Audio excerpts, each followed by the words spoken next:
अस्सलामुअलैकुम। मोहम्मद अज़ीज़ सिद्दीक अपने programme political diaries के साथ हाजिर है। मतलब 22 जून 2024 हफ्ता आ गया। अगला हफ्ता बहुत ही अहम है। क्यों? वो आपके सामने रखते हैं और बहुत सी चीज़ें सारी सामने आनी हैं।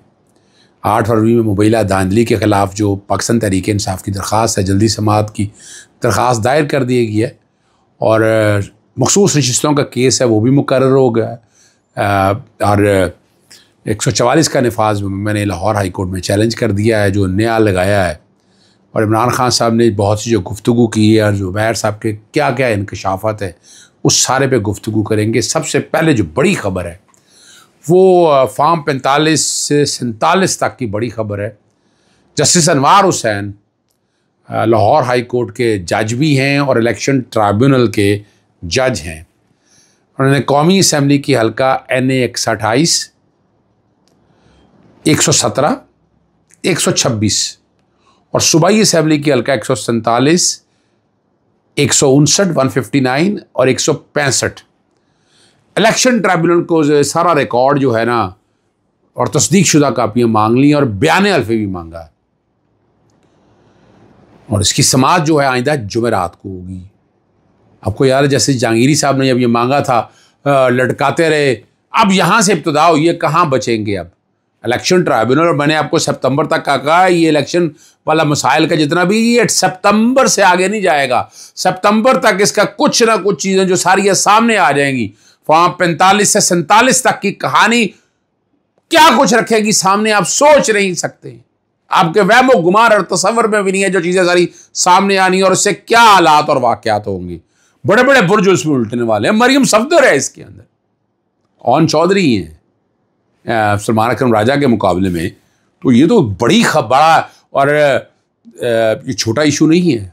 और आप इसके रिज़ल्ट आने वाले दिनों में आप देखेंगे क्या नतीजे सामने आते हैं, वो आपके सामने बड़ी वाज़ेह तौर पर रखती है। अगर सबसे पहले जो बात मैं पहले ज़रा सियासी गुफ्तगू कर रहा हूँ, ज़ुबैर साबका गवर्नर जो हैं उनके इंकशाफात जो हैं वो बड़े भयानक इंकशाफात हैं।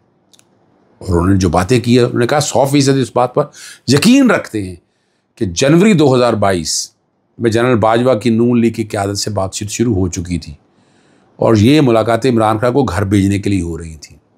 उसके लिए उन्होंने कहा ये भी मालूम है कि जनरल बाजवा की नवाज शरीफ से मुलाकातें हो चुकी थी। और यहाँ याद है मोहम्मद ज़ुबैर ने 2 मुलाकातों का हवाला दिया। उसके लिए वह ये भी बताया कि वो वज़ात खुद जनरल कमर जावेद बाजवा से मुलाकातें करते रहे और जनरल बाजवा ने नवाज शरीफ से मुलाकात के दौरान मुझे ही यानी मोहम्मद ज़ुबैर को निशाने पर रख लिया। जनरल बाजवा अपने तक ये कह रहे थे, अब सुनिएगा लफ्ज़, अगस्त 2018 में याद है इमरान खान की गवर्नमेंट आई, 2019 अप्रैल में ख्वाजा आसफ कहते हैं जनरल बाजवा का रब्ता हो गया था और पंजाब की हुकूमत वो सारा वो रिकॉर्ड के ऊपर, मैं दोहराना नहीं चाहता उन चीज़ों को, लेकिन ये बात इस बात का था अगर इमरान खान एस्टैब्लिशमेंट के सर पे चढ़ के आया था या उनके, तो फिर ये क्या हो गया था। यानी अप्रैल 2019 में ही और ज़ुबैर कह रहा है कि अगस्त 2020 में और बैलेंस तो वो यही कह रहे हैं कि ज़ुबैर ने सही तरीके से पैगाम रसानी नहीं की। यानी ये जो बताने यहाँ भी ज़रूरी है कि मरियम नवाज़ और नवाज शरीफ को की तरफ से ये हुक्म था कि नवाज शरीफ की फैमिली और मोहम्मद ज़ुबैर की फैमिली को इन मुलाकातों का अहवाल ना मालूम हो सके। दिलचस्प बात यह है कि मरियम नवाज़ ने ये बात मरियम नवाज़ को भी पता नहीं चलने दी। कमाल बात रहा, समझिएगा आपके सामने जो सारा रख सकते हैं, मैं अब आगे क्या आपके सामने रखूं, मैंने तो हक़ाइक़ आपके सामने रखने हैं। और इमरान खान के जो अडियाला जेल से सहाफ़ियों से गुफ्तगू है और उससे आपको चीज़ें समझ आ जानी चाहिए। कहा है वो पाकिस्तान से प्यार करता है यार, वो शख्स खुदारा है यार, ऐसे ही इल्ज़ाम लगाते रहे। वो कह रहा पाकिस्तान को रिफॉर्म्स की ज़रूरत है, रिफॉर्म्स अवामी मैंडेट रखने वाली हुकूमत ही कर सकती है। धांधली इलेक्शन से ऐसा बजट मुतवक्को था जैसा पेश किया गया। और एहसन इकबाल के बयान पर रद्द-ए-अमल देते हुए कहा कि 5 साल में जेल रखने का बयान देकर अदलिया की तौहीन की है। और एक सीनियर वजीर के इस बयान से साबित है कि मुल्क में कानून की हुक्मरानी नहीं है, रूल ऑफ लॉ नहीं है। ये तो हम कहते हैं सुप्रीडेंट जेल मेरी मुलाकातियों के फहरिस्त से नाम निकाल देता है और ये बात ऐसी ही है, आए पसंद नापसंद से होता है। अपना डिप्टी सुप्रीडेंट और असिस्टेंट सुप्रीडेंट को तब्दील किया गया, वो अच्छे अफसरान थे और अडियार जेल में बैठे मेजर और कर्नल पर केस करूँगा, ये इमरान खान साहब ने बात कहा है। इस्टेब्लिशमेंट अगर कोई नुमाइंदा मुकर्रर करे तो क्या मुज़ाकरात करेंगे? ये सहाफ़ी का सवाल था उनके।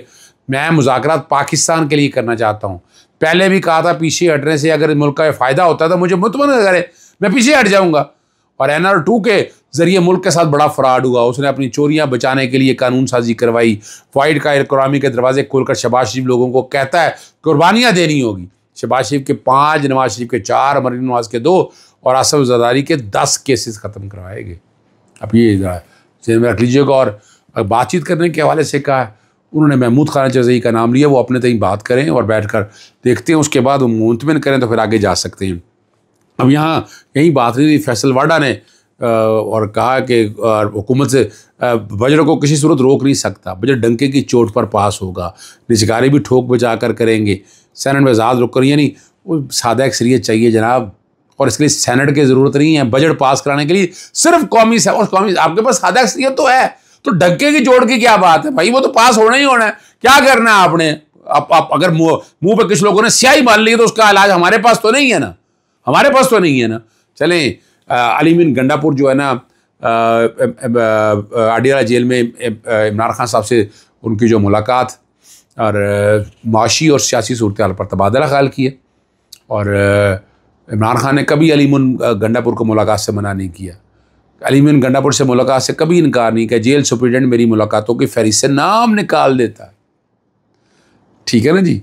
और यहाँ अब जो इलेक्शन ट्राइब्यूनल वाला जो मामला है वो आपको पता है कि बहुत सी सोच के लिए मौत है, वो बहुत सी सोचों के लिए मौत है। यानी वो लार्जर यानी 3 रुकनी कमेटी के पास जाना है और 3 रुकनी कमेटी ने अब फैसला करना है कि ये वाला केस कौन सुनेगा। जस्टिस काजी फाइजी साहब और जस्टिस नईमा फखर खान वाला जो अब कौन सा नया बेंच बनता है, क्या देखते हैं अब ये फैसला वो कमेटी करेगी जैसे। और इससे बहुत सी ज़िंदगी में मामला तो है ना वो हालात क्लियर कर देंगे। हाँ, एक चीज़ मैं भूल गया, पाकिस्तान तहरीक इंसाफ ने बतौर आर्मी चीफ अपने हलफ से रूगर्दानी करने और अदालती सज़ा याफ्ता नवाज शरीफ के साथ मिलकर मुंतखब आइनी और जमहूरी हुकूमत का साजिश करने पर जनरल कमर जावेद बाजवा को कटहरे में खड़ा करने का मुतालबा कर दिया। और वो कहा है कि बराह रास्त सियासत में मुलव्वस नहीं होना चाहिए फ़ौज को, फ़ौज की साख और मुल्क की सलामती को खतरे में डालने पर जनरल कमर जावेद बाजवा के कोर्ट मार्शल का मुतालबा भी किया उन्होंने। और मुआवनत करने पर नून लीग सरबराह जो मियां नवाज शरीफ को शामिल तफ्तीश करने की ज़ोर पर सबक दिया है। जाती उम्रा के कज़ाक जो है ना आइन जमहूरियत और अवाम की वोट की पामाली कर रहे हैं। अब ये सारी चीज़ें जो है ना वो सारा सामने रख दिया है। और एक बात और कह रहे हैं एक के बाद दूसरी शहादत वाज़ी है कि जनरल कमर जावेद बाजवा मुल्क को दरपेश सियासी, आइनी, जमहूरी, मुआशी और इंतज़ामी बहरान का बराह रास्त ज़िम्मेदार करार दिया।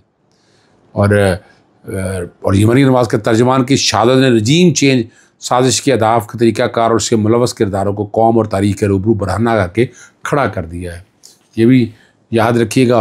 और बहुत सी बातें और कही हैं, वो सारी नहीं कहना चाहते, लेकिन कहा है कि chief of Pakistan marine Nawaz के तर्जुमान ज़ुबैर के बयान का खुद नोटिस ले और मुल्क की दस्तूरी और तारीखी जमहूरी तारीख के शर्मनाक बाब के मुफस्सल और बेलाक तहकीकात कर दिए जनरल रिटायर कमर बाजवा और नवाज शरीफ और उनके साथी मुजरिमों को कटहरे के अब जो है ना बुलाया जाए। और ये सारी जो बात है ना सारे आप समझते हैं। अगली बात चलते हैं। 8 फरवरी के मुबैना धांधली से मुतल्लिक दरख्वास्त जो है ना हामिद खान ने जल्द समाअत की दरख्वास्त दे दी है कि 8 फरवरी के इंतखाबात में धांधली की इंक्वायरी की दरख्वास्त ज़ेर इल्तवा है। अवामी मफाद और बुनियादी हकूक़ का सवाल उठाया गया है। नैब केस में धांधली के खिलाफ दरख्वास्त पर इमरान खान साहब ने समाअत की सदा की थी दरख्वास्त में। और जुडिशल कमीशन की जो दरख्वास्त है इसकी समाअत जो है ना 25 जून के लिए रखी है। अगली बात है जस्टिस काजी फैज़ल की सरबराही में 13 रुकनी जो है ना फुल कोर्ट 24 और 25 जून को केस पर समाअत करेगा। जस्टिस मुसर्रत अली तबीयत नासाजी की वजह से फुल कोर्ट का हिस्सा नहीं होंगी और justice Syed Mansoor Ali Shah, justice Muneeb Akhtar, justice Yahya Afridi और दीगर जजेस फुल कोर्ट का हिस्सा होंगे। इलेक्शन कमीशन और पेशावर हाई कोर्ट के फैसले के खिलाफ, ये मैंने आपको बताया था, ये फैसला ख़त्म हो जाना, लेकिन अगर उसके मैंने कॉन्सिक्वेंस भी आपके सामने रखे थे। मैंने कहा था ये फैसला चूँकि इसलिए अहम है, यानी अगर ये आ जाता है कि अब नुकसान से शिस्तें उन नालायक जमातों को मिलनी है जिनका अपना हिस्सा बा मुताबिक जुस्सा नहीं है, तो कल क्या होगा, 2 तिहाई अक्सरियत आ जाएगी। और 2 तिहाई अक्सरियत के नतीजे में क्या करना है, जो एजेंडा है उनका एक तो अपना सूबाई हाई कोर्टों के जजिस का आपस में तबादले के हवाले से तरमीम करना चाहते हैं, ताकि इस्लामाबाद हाई कोर्ट के जज और जहाँ यानी जजों को एक जगह से दूसरी जगह ले जाने का आप एजेंडा समझ सकते हैं आप। फिर जजिस की उम्रों की जो है ना, ये रिटायरमेंट एज बढ़ानी है, चीफ जस्टिस की म्याद की बातें हो रही हैं, ये सारी चीज़ें जो है ना उस एजेंडे का हिस्सा आएगा। लेकिन मैं मखसूस नशिस्तों में मैं नहीं देख रहा। मखसूस नशिस्तें पाकिस्तान तहरीक इंसाफ या सुन्नी इत्तेहाद काउंसिल जो भी आप कहें ये उनके पास आनी है, लेकिन अगर होगा तो ये नज़रिया ज़रूरत के तहत फिर केस का फ़ैसला होगा। दफ़ा 144 का नफाज लाहौर हाई कोर्ट में चैलेंज कर दिया गया है।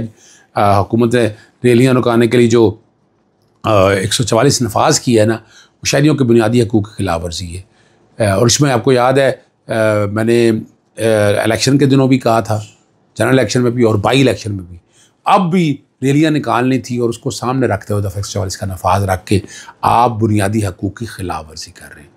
और इसकी ऐसी समाअत इंशाअल्लाह पीर वाला दिन मुतवक्को है। इजाज़त चाहता हूँ। अस्सलाम वालेकुम, अल्लाह हाफ़िज़। पाकिस्तान जिंदाबाद।